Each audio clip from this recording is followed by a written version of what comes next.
Gospod Funkel, rezultat sicer ni popolno presenečenje, je bil izid tesen in tudi do zadnjega trenutka se pravzaprav ni vedelo, kako in kaj. Kakšni so občutki? Ja, za nas je izid pričakovan. Mi smo trdo delali 8 let, da smo prišli do tega in tudi ljudje so veseli. Jaz mislim, da je to 24 let dveh strankah Hrastnika bilo dovolj. Zdaj je čas, da malo zamenjamo stvari in da se naredijo spremembe.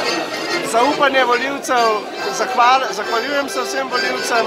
To je ena velika obveza, da upravičimo ta pričakovanja in zdaj bomo mogli začeti delati. Tudi volilna udeležba je bila dobra, kar je vsekakor zadovoljivo. Ste pričakovali takšno volilno udeležbo? Mi smo si jo želeli. Pričakovanja so eno, želje pa drugo. In pač to, da so se želje nam uresničile, smo zelo pozitivno presenečeni. Kar pomeni, da v Hrastniku je veliko ljudi, ki so prepoznali vsebino in ki so prepoznali, da nimamo agresivnega pristopa in da hočemo delati dobro za Hrastnik. In danes verjetno zabava do jutranjih ur, v kratkem pa že primopredaja. Trenutni župan je rekel, da želi čim prej predati posle, torej sklepamo, da v nekaj dneh, mogoče tednu, bo že pravzaprav ta primopredaja. Ja, konstitutivna seja bo okrog 15. decembra in en dan potem smo se dogovorili za primopredajo. Tako da zdaj imamo čas, da se malo spočijemo, da potem začnemo takoj delati.